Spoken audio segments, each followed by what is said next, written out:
Assalamualaikum dan selamat sejahtera. Selamat datang ke channel Ustazah Is. Kita berjumpa untuk belajar tajuk yang baru di dalam mata pelajaran RBT tahun 5. Reka bentuk pengatur caraan. Tajuk hari ini ialah proses penghasilan algoritma. Murid-murid boleh buka buku teks muka surat 45 hingga 48. Jom kita belajar.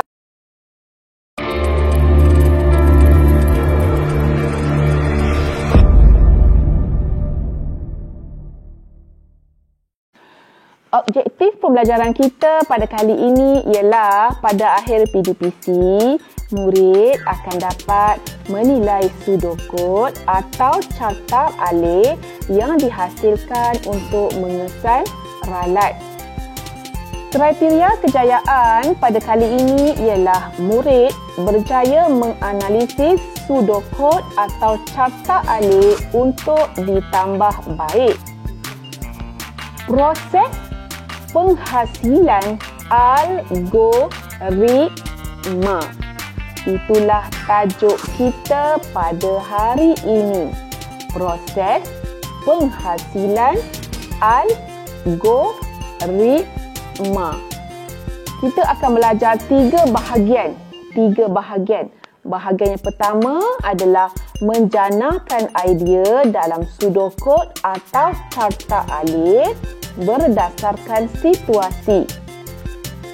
Bahagian yang kedua, kita akan menilai pseudocode atau carta alih yang dihasilkan untuk mengesan ralat. Dan yang ketiga ialah membuat pembentangan. Bahagian yang pertama iaitu menjanakan idea dalam pseudocode atau carta alih berdasarkan situasi. Mari kita lihat apakah situasinya. Situasi yang pertama ialah saya ingin menolong ayah memindahkan anak pokok ke dalam pasu. Itu situasinya. Jadi berdasarkan situasi ini kita boleh menghasilkan pseudocode dan carta alih.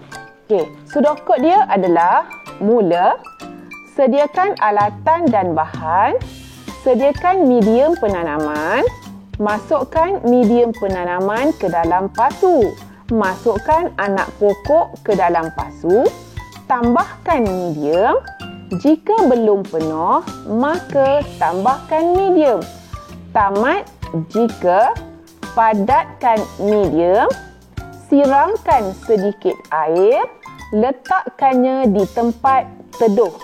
Tamat. Itu adalah pseudocode, cara untuk memindahkan anak pokok ke dalam pasu. Kita lihat pula carta alih dia pula.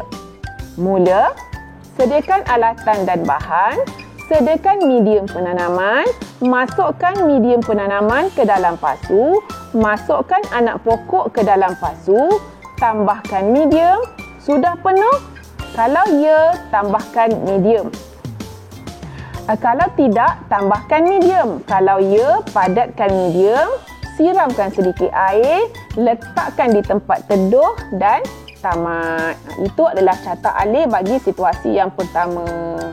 Setelah kita selesai membuat pseudocode dan carta alih, kemudian kamu perlu menilai pseudocode atau carta alih yang dihasilkan untuk mengesan ralat. Untuk buat apa? Untuk mengesan ralat. Jadi untuk tajuk kedua ni, bahagian kedua ni kita akan belajar macam mana nak mengesan ralat. Kamu tahu apa itu ralat? Lihat dekat belakang ni, ada tanda pangkah. Apa dia maksud dia ralat tu dengan tanda pangkah tu? Pandai, ralat maksud dia salah. Ralat merujuk kesilapan pada algoritma atau pengatur caraan yang menyebabkan output salah dihasilkan. Ralat boleh dikesan dengan melihat output berdasarkan situasi dan dibandingkan dengan carta alih yang dibina. Semakan ralat perlu dibuat untuk mengesan kesalahan dan membaikinya. Jadi, kita perlu buat semakan ralat supaya kita boleh baiki pseudocode dan carta alih tersebut. Langkah menyemak ralat. Langkah menyemak ralat menggunakan teknik langkah demi langkah. Yang pertama, gunakan pensel untuk menyemak. Yang kedua, padankan dan tandakan pada setiap baris sudokod dan carta alih yang dibina. Yang ketiga, pastikan arah anak panah aktiviti adalah tepat. Dan yang keempat, baiki ralat yang dikesan. Tadi kita sudah tahu bahawa ralat itu dikesan melalui output, melalui hasil yang kita dapat. Jadi sekarang kita lihat pula output pada situasi yang pertama. Ayah, mengapakah ada tanah keluar selepas saya siram air dalam pasu ini?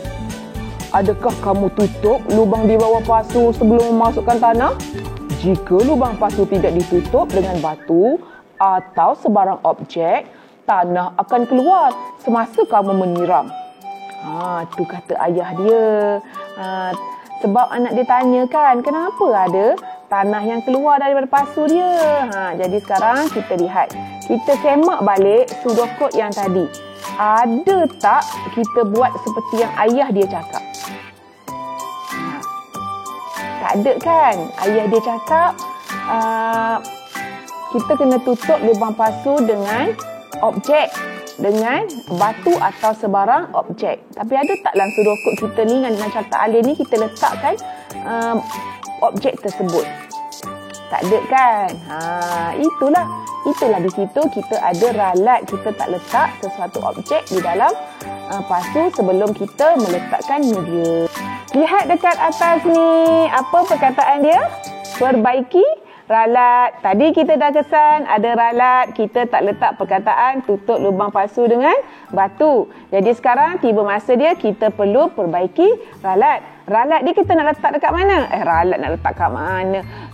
Kita nak baiki di mana? Kita baiki dia, letakkan perkataan tutup lubang pasu dengan batu sebelum perkataan kita masukkan medium penanaman ke dalam pasu. Tengok sudokod yang Ustazah buat tu. Tulisan warna merah itu adalah ralat yang telah Ustazah baiki. Ustazah tambah perkataan tutup lubang pasu dengan batu. Begitu ke dekat carta alih, kita juga perlukan masukkan perkataan yang sama, tutup lubang pasu dengan batu. Setelah menghasilkan sudokod dan carta alih yang baharu, bentangkan hasil perbincangan secara lisan. Dah hasilkan sudokod, dah baiki sudokod dan carta alih, maka kita perlu bentangkan sudokod dan carta alih yang telah kita buat. Alhamdulillah, tamat sudah pembelajaran kita pada hari ini. Ustazah harap kamu faham, dan kalau tak faham boleh ulang semula atau bertanya kepada Ustazah ataupun guru RBT kamu. Itu saja untuk kali ini. Jangan lupa subscribe, dan Ustazah sayang kamu semua. Berjumpa lagi. Assalamualaikum warahmatullahi wabarakatuh.